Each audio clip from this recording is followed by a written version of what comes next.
say thanks for, taking your time to actually, spend the next, 30, 40 minutes with me, going over these partial deals that I'm doing. I do, I buy notes.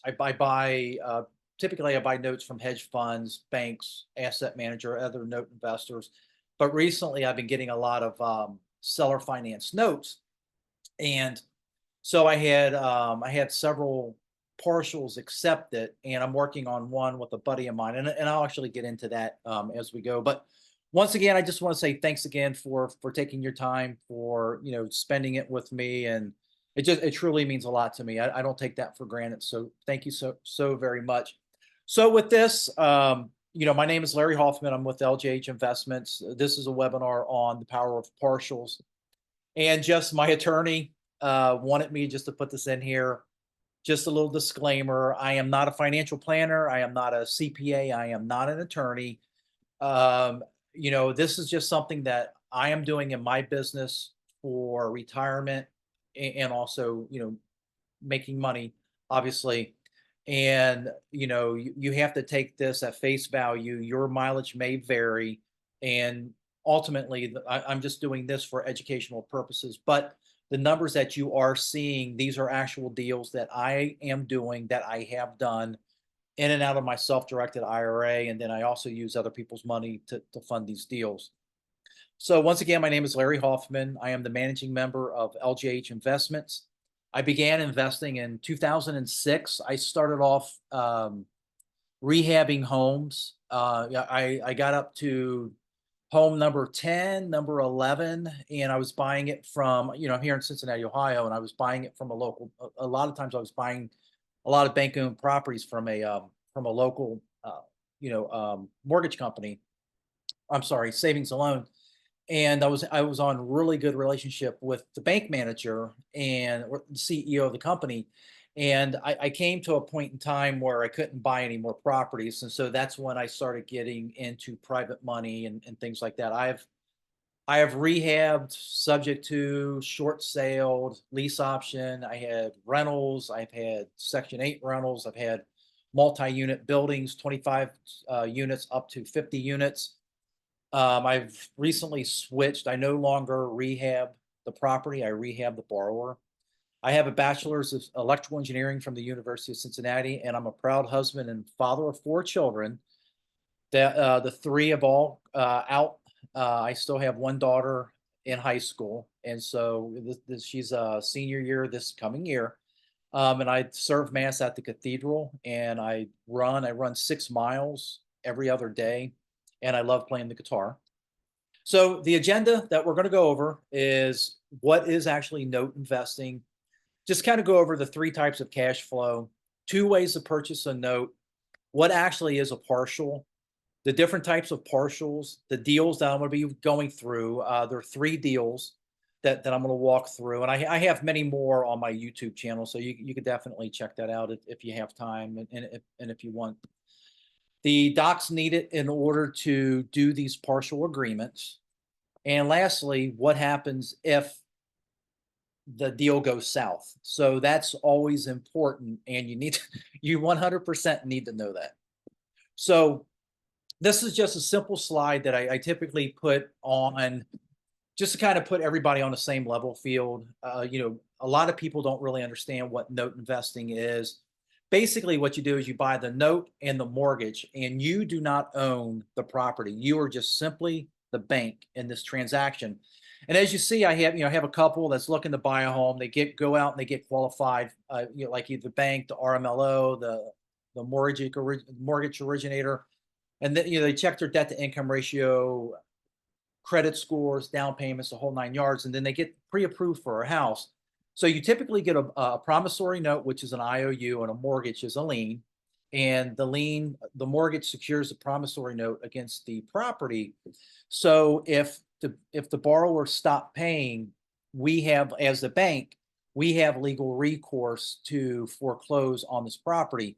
But I don't do that. I buy a lot of non-performing notes, and like I said earlier, I don't rehab properties. I rehab the borrower. So I try to figure out what the issue is and help them to stay in that home. Foreclosing is the very last thing. I will walk on fire to keep them in that property. But unfortunately, you still have people that just bury their heads in the sand, and foreclosure is unfortunately is the last alternative. But in this particular case, you have this couple, they got a promissory note, a mortgage.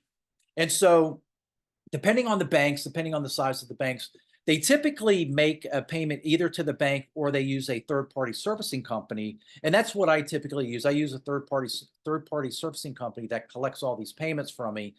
And then they in turn make the payments to the bank. So what I'm doing is I'm actually buying that debt from the bank at a discount.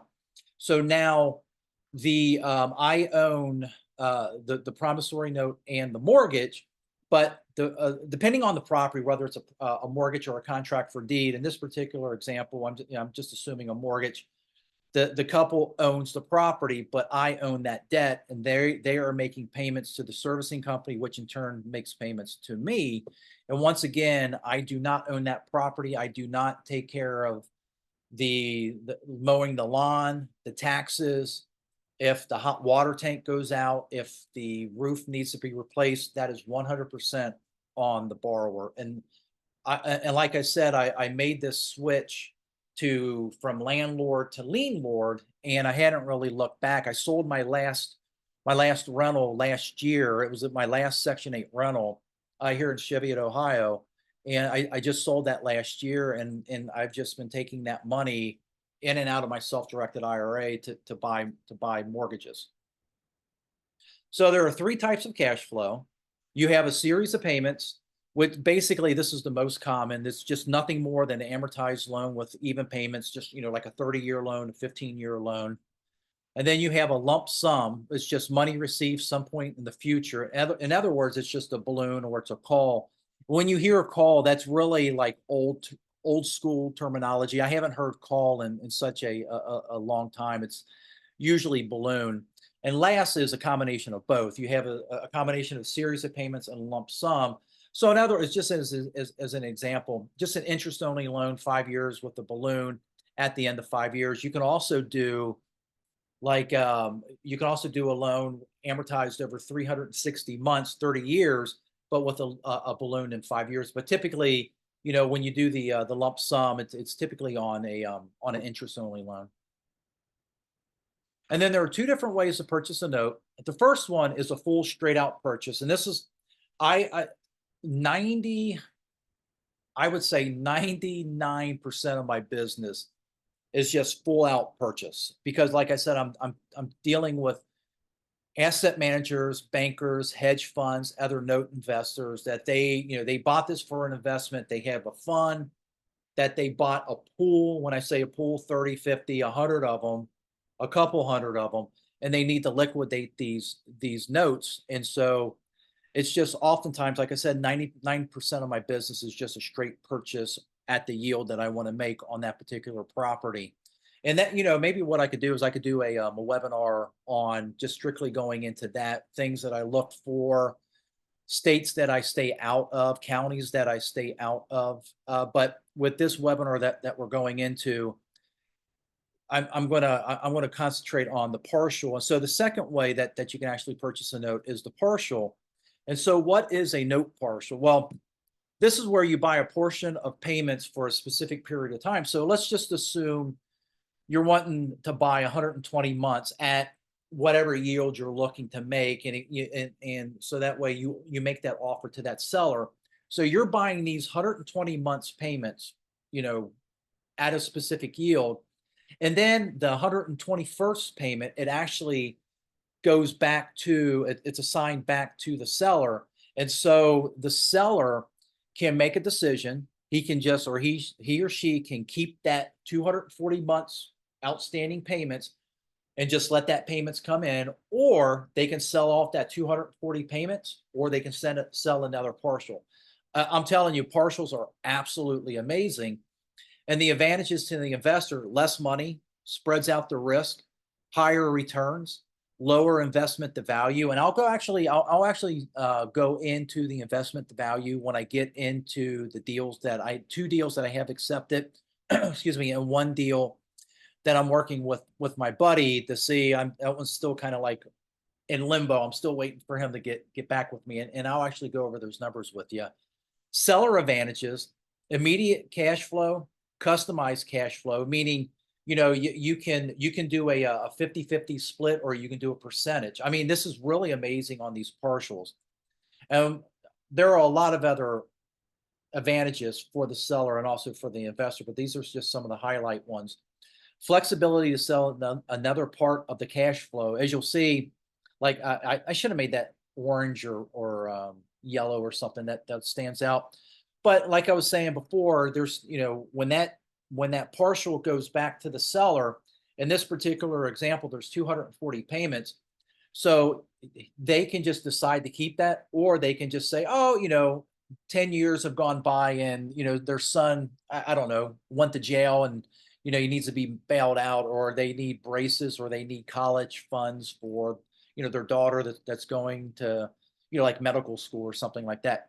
So they just, in this particular example, right, maybe they decide to sell off the next 10 years of that 240 payment, and then they can just sell that off. And then the really nice thing with these partials, once you buy one, they typically come back to the well. And I mean, I've heard of people that do partials, they've gone back like 5 to 6 to 7 times on this note, just because they need, the seller needs money. And you'll see when I get into the numbers, you'll see how the numbers shake out, and partials are really amazing. So there are some partial types, different types of partials. You can just have a straight partial, a 10 and 12, a reverse partial, a balloon partial, a 50-50 partial, and then you can also do a split. But the one that we're going to concentrate on is the straight partial. But when I was talking about a straight partial, like I said earlier, you're just purchasing a fixed percentage of the remaining payments. And the 50-50 partial, it's an investor and the original lender. They typically split each payment made of the borrower. And then the split partial purchases, basically what it is, you'll purchase a percentage of each payment made by the borrower. And the reverse partial is purchases the final payment on the note first, and then works backwards to purchase the earlier payments. And then a balloon partial is, when this happens, is you'll purchase a percentage of the remaining payments on the note, but also has a stake in the balloon payment due at the future date. And the last one is 10 and 12, where the investor purchases the 10 of the next 12 payments on the note at a discounted rate. And just what I have just found with just doing these partials on these other ones, the split, you have the straight, split, and full. And when I make an offer on these notes, specifically when I'm making offers to like banks and hedge funds and other note investors, it's just a straight purchase. There's no partials. They just want to be cashed out, like I initially said. But when you make these offers to owner finance, like mom and pop, or somebody that's just offering some type of seller financing, owner financing, it's typically like you make a full price purchase, a straight, and maybe like a split. And what I have found is, if they're not sophisticated, and what I mean by sophisticated, that they're not doing the owner financing day in and day out, so they don't fully understand the reverse balloon or the 10 and 12. They do understand a little bit like the 50-50, but like the straight, full, and the split, they get that. And like anytime that I make offers on an owner finance deal, I just usually make 2 offers. It's just a full purchase and a straight, because with just my earlier days when I was buying these, at one time I was buying between 5 to 8 houses a month. And just what I have found is, when you try to get creative with these deals, a confused mind always says no. And it's just so much easier just offering, really simplify it, make 2 offers, a straight and and also a full price purchase. Simple, easy, they totally get that. And then when you work through the numbers with them, where you show them the amortization schedule, it's like the light bulb goes off and they go, oh, I totally get that, and I totally understand that. So let's talk deals. So this is a deal that I had just in Pennsylvania. And just to kind of give you the backstory, there are, this gentleman approached me just from the marketing that I've been doing, and he has 10 deals throughout the United States. And he approached me, and I offered him a full price purchase.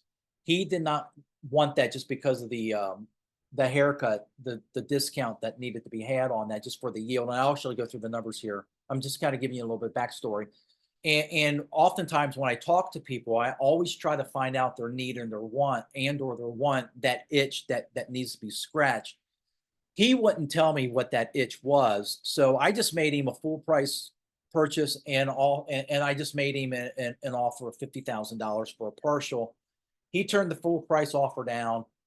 He wasn't really interested in the partial. And then, like a day or two went by, I reached back out to him. He goes, well, I was thinking about it. What I really need is I need $60,000. So, and that's where this deal came about. And I thought the funny thing is I thought these two deals that I'm going to show you back to back, I thought these were going to be more of a case study, but he just actually signed the contract this morning. He was out of town. He was traveling for a graduation, and then he was vacation, and then he just signed the contract for me. So what I'll do is I'll just load these numbers up here. So this was the actual full price full purchase that I made to him, $93,574.06. He had an unpaid principal balance of $125,441. It had a term, that outstanding length balance, or term that's was 328 payments still outstanding. And he wrote this note at 10% interest, really good. And the principal and interest payments were $1,118.90. Well, you'll see there in the lower parentheses that the borrower has already made 32 payments. I wanted a 13.5% return on my yield, so I offered $93,574. Let me go through these partials here. And like I said, he said that that was too much of a discount for him. He just couldn't do it. I made him a $50,000 purchase, and he was like, well, let me think about it. Then he eventually got back to me, and then we started having more of a conversation on what he actually needed the money for. Well, he needs $60,000 in order to pay off some debt. He didn't want to sell all of these notes, and he didn't really understand like partials. And then that's where, going through the amortization schedule, the Schedule A, the Schedule B, and the Schedule C, when it's actually returned back, and showed him the outstanding balance. You could, we had a Zoom meeting, and you could just see the light bulb just go off. And he goes, I'm definitely down for that $60,000. So what I did was I broke up the $30,000 on property one and property two, because what I absolutely love doing is I love having my investments diversified, right? I don't want to have all those eggs in one basket. And what I really love about this is my investment to ratio is extremely low. This property is worth what was it? It was like $225,000, right? And so my investment to value ratio is extremely low with this $30,000 offer, and he accepted this. So if you punch these numbers into your financial calculator, what you're going to find is the gross ROI on these guys is going to be much higher than what I have listed here. So this is my net offer. This is my net ROI on this partial. So what that means is there's a third-party servicer that's going to be collecting these payments on my behalf. And so I need to factor that in. So that automatically takes off $30 off the $1,118.90. So that drops that 10% yield down lower. So it's not really like 10%. And then what I like to do, and there are different people that have different schools of thought with this, is I have acquisition costs. I have BPO, I have title, and I have my attorney that's going to record it, that's going to look over all the documents. I also look over the documents, but my attorney is pretty much the final say. just to make sure I don't miss anything. So, I have those costs, and what I do is I back that out of my offer. Other investors, I know, other investors, they take those costs associated with that loan and they factor that in over the 35 payments. I don't, because I'm always afraid that day one, if I buy this, 30 days later, they pay this off. Well, I'm going to be out my costs of my due diligence, my BPO, my attorney. I want to be able to be made whole in this. So that's why I automatically back that out. And as you can see, if you punch all this into your financial calculator, oops, sorry, if you punch all this into your financial calculator and you use a $30 servicing fee and then back out, like $1,000 in cost, you'll wind up with a 13.5% ROI. So what I'm doing is I'm buying the next 35 payments for $30,609.74. So, and then here's the really cool thing about this, and this is what I showed him. And when you go over it with an amortization schedule, after the 35th month, he is going to still have an outstanding balance of $122,466.18 still owed to him by the borrower. And that's where I am no longer chasing depreciation. I'm chasing amortization. And that's where if you if you understand compound interest and if you understand the amortization schedule, it's beautiful. Typically with these amortization schedule, these loans are amortized. And it's usually about the halfway point between 12, 13 to 14, 15 years into it. It's that law of diminishing return where it's going to start tipping over, where you're going to start paying more principal than you are interest. But this is early on. I mean, this borrower has only made 32 payments.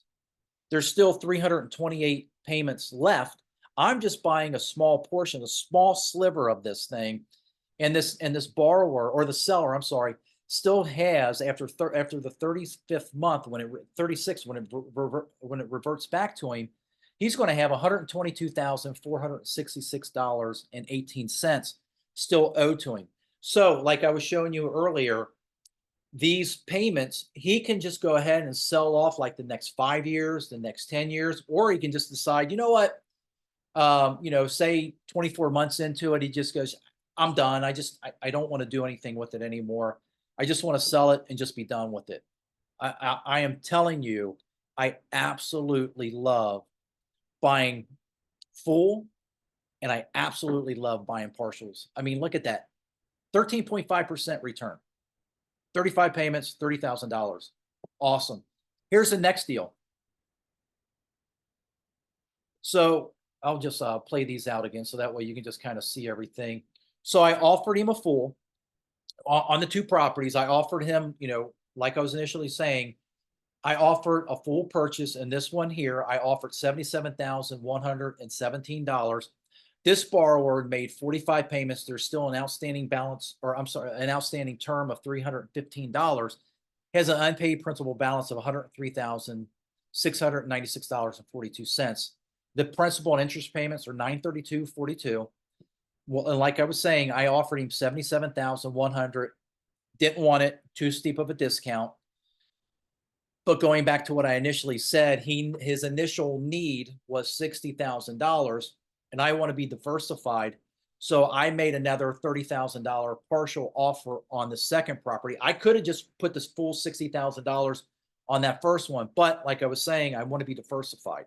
So if you run through these numbers, I'm getting a 13.5% yield. So on the 932, the 300, I'm sorry, the $33,126.63 for the unpaid principal balance for 44 months. I am buying that for $30,432.98. And once again, this is taking into account my servicing costs and also the costs that I have associated with buying it, recording the mortgages and the mortgage, and also the allonge, and then having my attorney look it over, doing the BPO and the title, just doing my due diligence on it. So like I said, I just want to make sure that I have those costs initially accounted for. So, if a month into it, or even 15 days into it, the seller comes back, I'm sorry, the borrower comes back and just says, "Hey, I want to go ahead and buy this note," or I want to go ahead and just, I'm refinancing. I just want to cash out, or I came into a windfall, and what's the unpaid principal balance? I want to pay you off. I just want to make sure that I have money that I'm recouping what I put into the deal, if that makes sense. And what's really cool is when you look at it on an amortization scale, after the 44th month, this seller is still going to have $100,085.15 still owed to him by the borrower.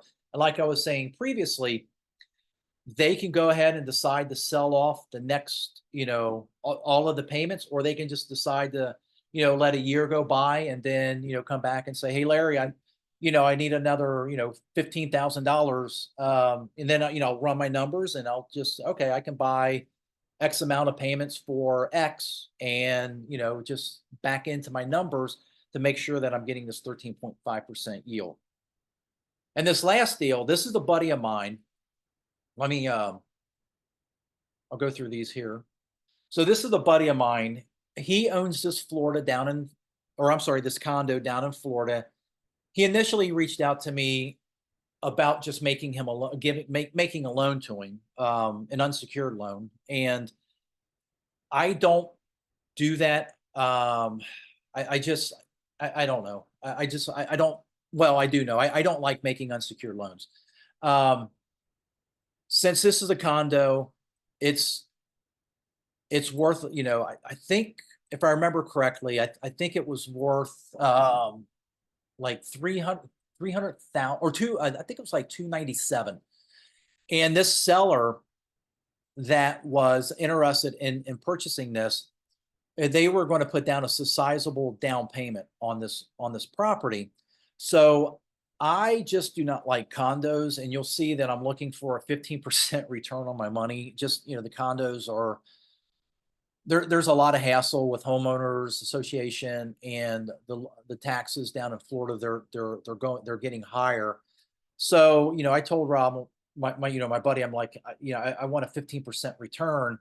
So I offered he has this is going to be a newly originated loan with an RMLO, 193,500, 360 months, 8.5%. The principal and interest payments are $1,487.85. So he told me that he needed $100,000. My offer, just my full price offer, just happened to come out to 114,150. I wasn't trying to target that $100,000 on that full price offer. He said, "Absolutely not. That's too much of a haircut that he couldn't do." And I said, "Well, how about a partial?" So what I did is I offered to purchase the next 160 payments of 139,285 for $100,000. And like I was saying previously, I'm taking into account my servicing costs, my acquisition costs, the BPO, the title, and the attorney. So my net yield is 15%. But if you just punch in those numbers right now, I think this number jumps. I think it's like 16 point something percent, or 15.75, 15.8%. So you have, like I was initially saying, you have to account for your servicing costs. If the borrower's paying for it, then I'll just take that full price of $1,487.85 and not factor in the servicing costs. But the borrower will be paying the servicing costs. So I offered this $647.06 to him. And I showed him after 160 months, he'll still have an outstanding balance of $158,852.70. I am still waiting to hear back from him. He has a lot going on his plate right now. So I was going to reach out to him next week just to see where we are with these offers. But with them, I am buying all. If he did come back and say, "Hey, I'm definitely interested in that offer, that partial," I'm going to be buying all three of these in my self-directed IRA. I'm telling you, if you have a self-directed IRA that's just sitting there, these performing notes are great to bump up your returns. It's very little maintenance on these things. You do have to monitor the service. You know, just I typically have a call with my servicing company just to make sure that everything is good. And then also, you know, you can log into the portal just to make sure that, you know, payments are being made. You know, basically, I'm just managing the managers just to make sure everything is on track and I'm still looking good. But like I said, I'm going to be buying all three of these in my self-directed IRA. Well, two definitely. This one, like I said, I'm still on the I'm still waiting to hear back from him to let me know. And then the partial documents that you're going to need in order to do this, you'll need a purchase agreement. You'll need the Schedule A, Schedule B, and the Schedule C. Your servicing company will help you with this, but what I did was I created an Excel spreadsheet where it's just a simple amortization schedule. The Schedule A is the borrower, the Schedule B is the investor, me, and the Schedule C is the remainder, what's due to the seller. So that way it's just basically A minus B equals C. So it shows you what's outstanding to the seller if it's paid off, you know, within like in the, you know, the 44 months, if it happened to be paid off in, you know, month 30, then it shows the line item on that that's still outstanding to them. The other note that, or the other document that you'll need are the assignment of mortgages and or the allonge. This is for a mortgage, but for a contract for deed, you need a deed that's over to you. And then also you'll need a assignment of seller's interest. So the differences between the contract for deed and the mortgages, there are differences. I typically don't like buying contract for deeds just because my company name is on that. And, you know, I'm looking for less liability. But if it's a really good deal and the pay history is good, I have no problems buying a contract for deed. And then the other contract is, or I'm sorry, the other documents are the BPO, the appraisal title, the collateral files. And with these collateral files, this is where you'll reach out to the servicer, and typically you won't reach out to the servicer, but the person that you're buying the note from, they should typically have these collateral files, and that's where you'll need to go through it, look at the pay history, look at the servicing notes. The servicing notes 100% tell you a story on that particular borrower. Often I see other people, other investors buying these notes, and they do not look at the servicing notes. They don't look at the pay history either. You 100% need to do your due diligence, especially if you're using other people's funds to buy these things. Then you'll get another document is the request for notice. And this is just simply a document that just gets recorded. So in case something happens, like the borrower stops paying, where if I bought it, if I own a note and if I'm selling a partial, I want to know if the borrower stops making payments to the investor that bought that partial. So that way I'm on notice like, hey, something is going on. But if you do that, oftentimes if you do sell a note or if you do sell a partial, you'll go back into the servicer and look at that. You should be looking at that. You always need to trust but verify. And one of the last documents is the assignment of remainder. And this is just a simple document where when you're buying partials, they just sign it. So if they want to sign, if they want to do other assignments, you can go ahead and just do that. So this is just very basic paperwork. And a really good attorney will be able to help you with all this. A really good servicing company will be able to 100% help you with the Schedule A, Schedule B, and the Schedule C on these. And then, oh, wait a minute. I do see a question. Let me see if I can pop this up here. Can you? Yeah. Hey, Ivan. Yep, I can share that. And then this is the thing where what happens if, right? What happens if the partial defaults? Oh, hang on a second. I'm trying to click on this and it's not. Well, this is where you have to have strong language within your partial agreement. And here, I'll run through these and I'll talk a little bit about them. You know, the seller can buy back the note at the Schedule B at the original price minus any payments that's been made. That's typically the route that I go. just because I just want to be made whole, especially, if I'm buying these 33 payments and if I'm the one that's got to foreclose, or, it's just going to be a long drawn out process. It's just simpler to be made whole, and just, if the borrower made, out of those 44 payments, if the borrower made 24 payments and they stop paying and then it starts going delinquent, then within the contract, the borrower will make me whole. You can replace the note partial with an equal return, or you can just foreclose. And this is where you typically just have to work with the seller. And that's where you'll need to decide if this is the course of action. And that's where you have to have really good dialogue, conversation with the seller. Just, when things go awry, you have to 100%, don't bury your head in the sand. Reach back out to reach out to the original seller, and then the servicing company needs to 100% reach out to the borrower. You should not be reaching out to the borrower at all. The servicing company, that's what you're paying that servicing company for. They should be reaching out to them. And then another question is, well, what happens if it pays off early? Well, you don't have the interest working for you any longer.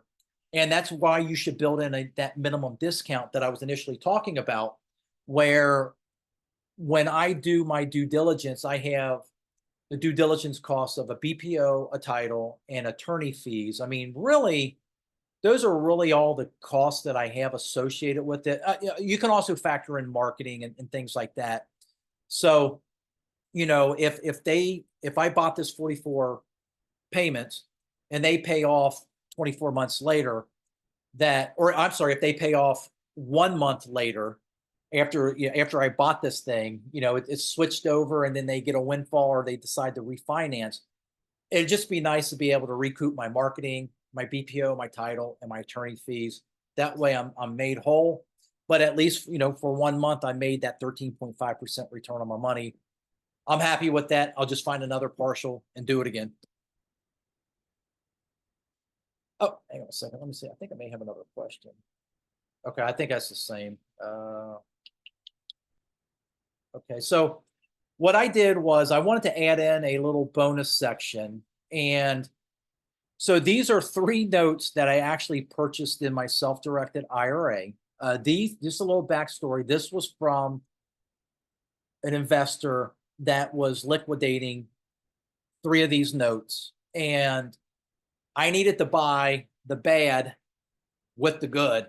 These 2 are performing. This one is non-performing. And so I tried to get out of not buying this last one, but he said, nope, you gotta buy, it's all or nothing. And I'm like, okay. Fortunate thing, these are all mortgages. They are not my name. I'm just simply the bank. I just own an interest. I own the mortgage and the promissory note. They have to make payments to me, my self-directed IRA.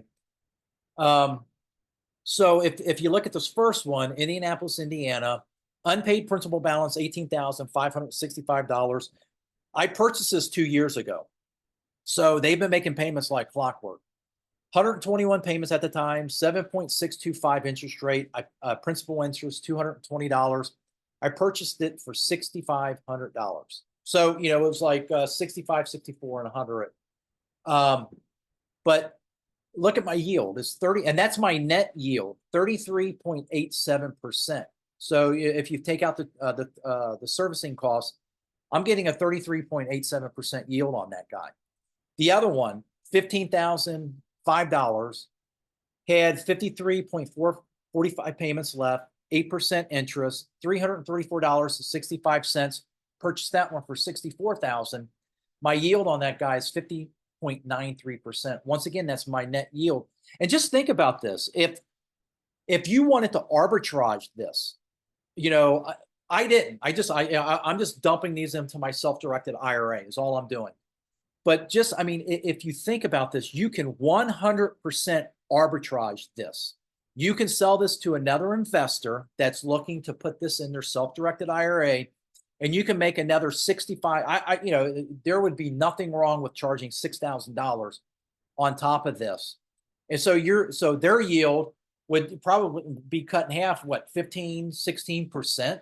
I mean, that's not a bad deal any way you slice it. But like I said, these are two of many notes that I have in my self-directed IRA.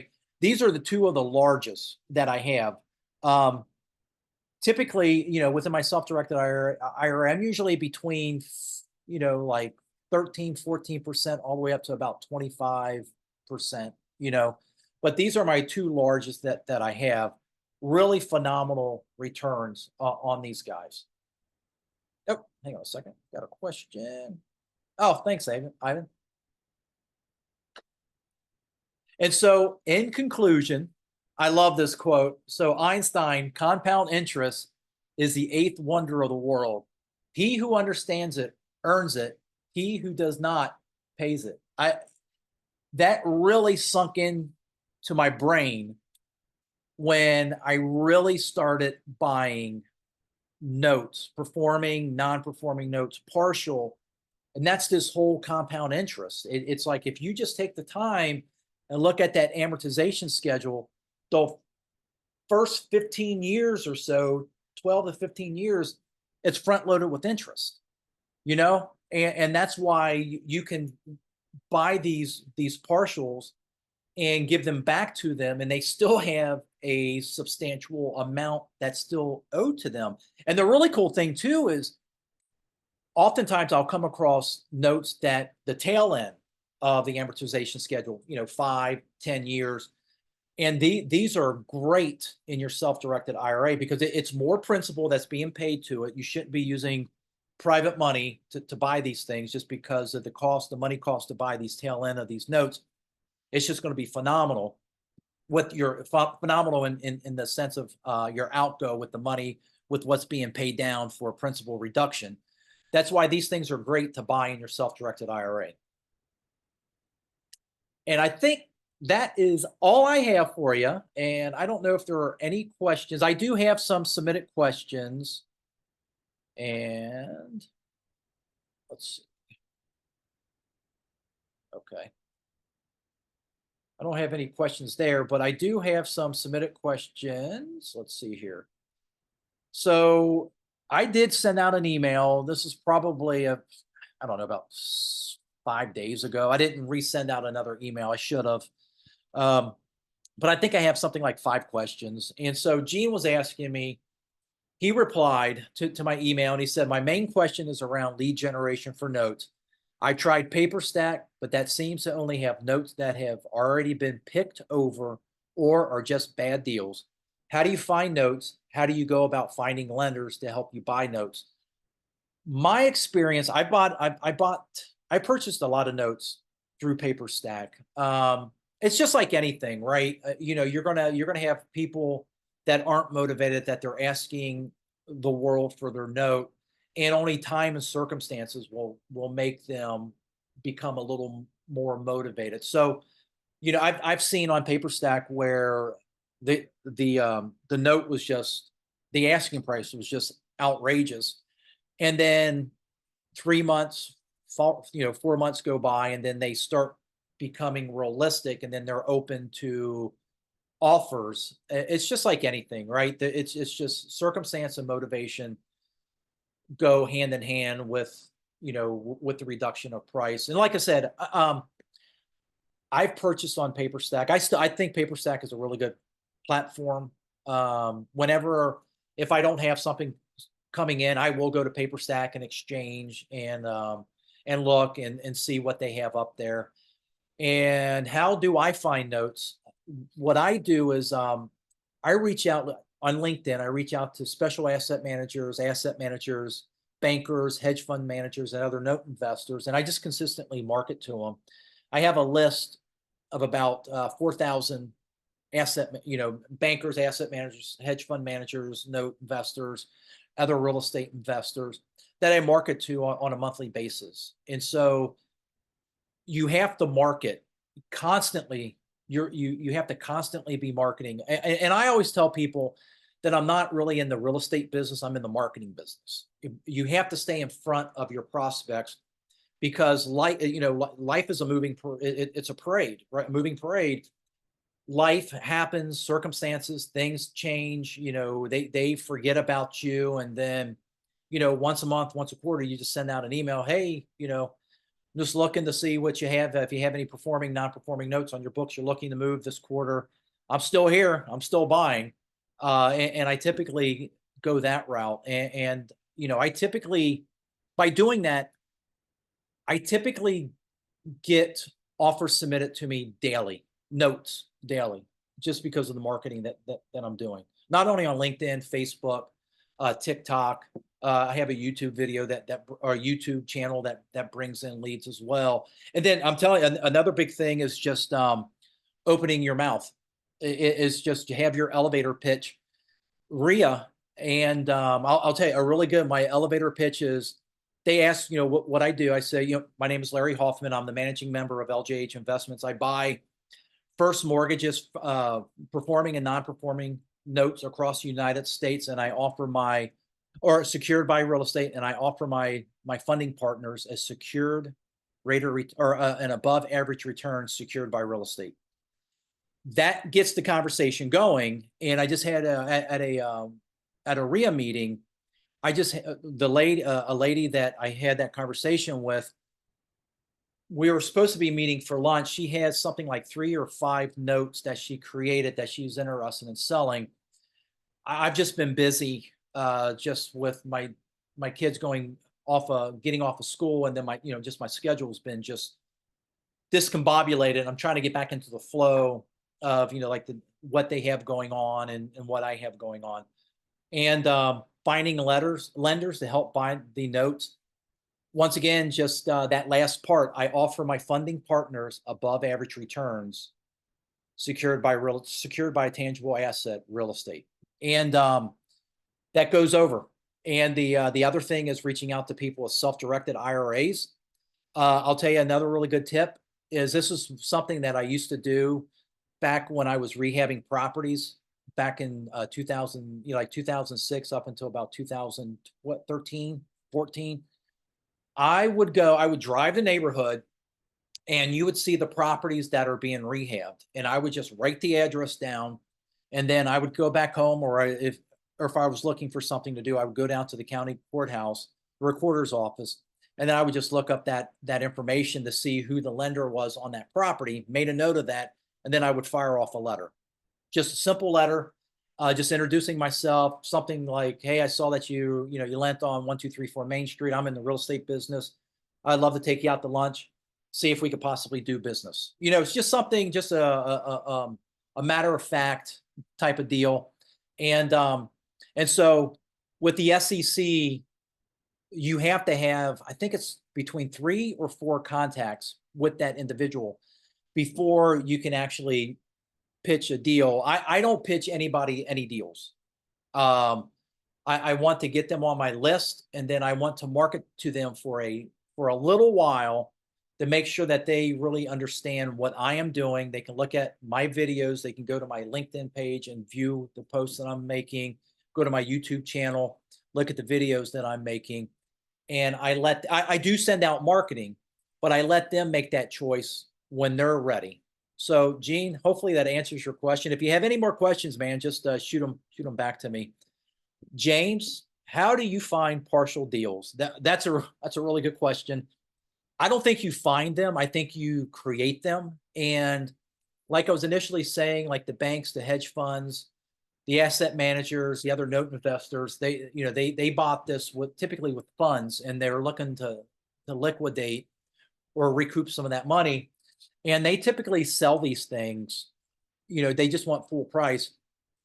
I've been finding a lot of my partial deals going to seller finance people, owner financing, and then also reaching out to realtors, real estate agents, letting them know that, I buy properties that are trouble, that's been on the market for a while, that, if your client's open to owner financing, then maybe I can help them, create that note, use an RMLO. I'd be interested in buying it, but they'll have to make 1 or 2 payments before I actually, bought it.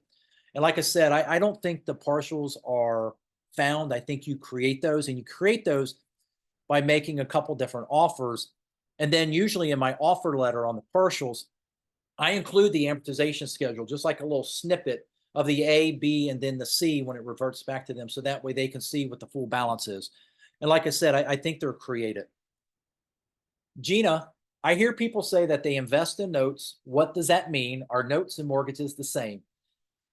Well, when they say they invest in notes, I hear people all the time, I invest in notes, I invest in, I buy mortgages. They're interchangeable. Notes are 100% different than mortgages. But when you hear somebody say, I buy notes, they're buying the mortgage and the promissory note. They're becoming the bank. If you hear somebody, I buy mortgages, same thing. They are buying the note and the promissory note. They are becoming the bank on that property. And the note is a promissory note. It's just an IOU, and the mortgage is a lien securing that promissory note against the property. So if the borrower stops making those payments, you can have legal recourse. You can either do a loan modification, deed in lieu, cash for keys, or unfortunately, you have to do a foreclosure. Anton, can I grow my self-directed IRA like you are? Anton's watched a lot of my YouTube videos, and yes, 100% you can. If you want, you can I'll have my contact information at the end of the slide. Just reach out to me, and we can just have a conversation on that. Hector, do you use your funds or other people's money? A combination of both. I use my personal funds. I use my self-directed IRA, and I also use other people's money to buy these notes. And I have like a couple different programs where it's just simple interest under a certain threshold, and then if it's above a certain threshold, then I just do a straight JV deal with them. But I love buying them within my self-directed IRA, just because I'm 54. You need to be planning for retirement, and I want to just suck all that money away that I can and get all that money coming in I can, so when I go to retire, I have a nice little nest egg. And then I think this is the last question. Brian, how would you choose a course or a mentor? That's a very good question. What I would recommend is, there are courses out there that you can buy, just do the due diligence on either the course or the mentor. Just Google it, check with the Better Business Bureau on that course or that mentor, and then also ask other note investors about the course or the mentor. This space is so small. It's like people know other people, and I hear it a lot on who to deal with and who not to deal with, and it's unfortunate. And you just 100% have to do your due diligence. And what I can say for a mentor is just, you can go one extra step. I know I mentioned the Better Business Bureau. If you know where the mentor is, if the county that he or she resides in, you can just look them up. Just go to the Court of Clerks and look to see if there's any filings on them, and you would be surprised on what's out there on people. So just always do your due diligence. Just Ronald Reagan, trust but verify. So I think that's it. Hang on a second. I think I have one question. Brad, what do you do with the non-performing notes you buy? Hey, thanks, Ron. Thanks for the info. Yeah, when I buy the non-performing notes, my main goal is to get them to reperform. Like I said, I rehab the borrower and not the property. So like I was saying, my very last thing that I want to do is foreclose. So when I buy these non-performing notes, I buy a lot of bankruptcy notes too. BK13. I buy a lot of bankruptcy 13 and chapter 7, but primarily chapter 13. And I look at all of it, and if I can see that they're at least, and that's why these servicing notes is so important. So if you see that they're trying to make a payment, I will 100% go in and try to do a loan modification on that property and keep them in that property. and get it reperforming. I have one. I have one. It was non-performing. It was in North Carolina. I think I was like the 7th person that actually bought this thing. And my servicer reached out to him. The servicer, with the servicer's recommendation, he said, you need to call him. And so I got a hold of him. I just told him day one, look, we are going to modify this loan. I do not want to foreclose on you. That's the last thing that I want to do. And he was just so ecstatic. And we ultimately modified the loan. We did a trial payment plan for 1 year. And then we turned that into it was a contract for D, and I turned it into a mortgage.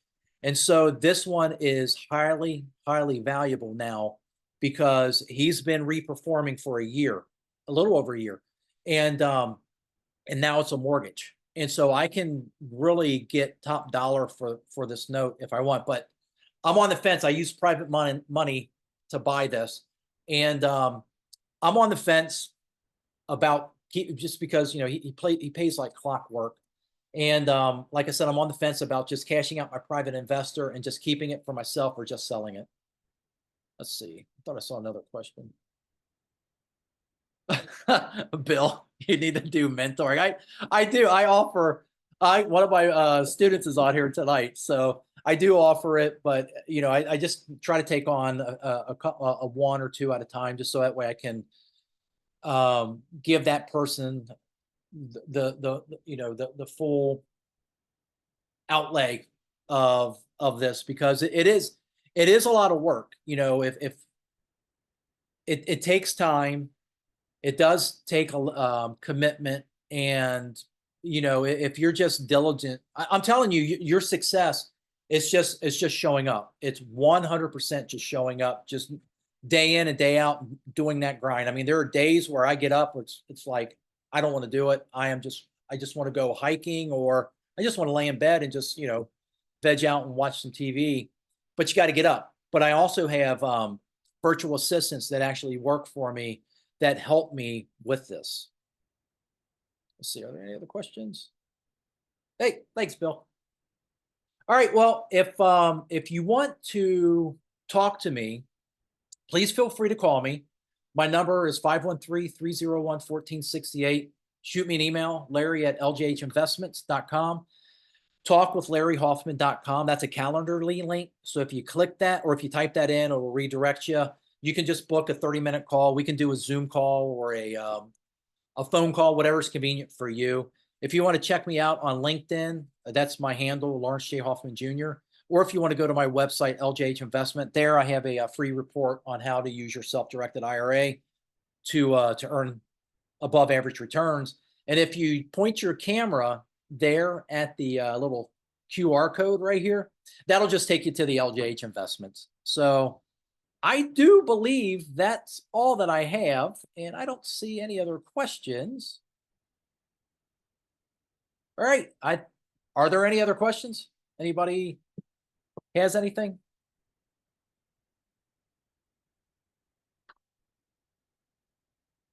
Well, all right. I will go ahead and end it. And if you do have any questions, just shoot me an email. Oh, wait a minute. I think I got something coming. Oh, thanks, Brad. I really appreciate it.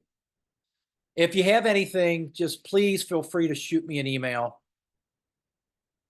Oh, chat was disabled. Oh, hey, you're welcome, Bill. Yeah, just shoot me an email, schedule a time on my calendar, or call me. I mean, I answer my own phones. So, if you have any questions about the partial, full, if you're analyzing a deal, if you think you have a deal, just shoot me an email. All right, guys, I do believe that is it. And, oh, thanks, Kelly. I really appreciate it. Oh, you are very welcome. Once again, if you have any questions, just please feel free. All right, guys, I'll see you. Have a good night.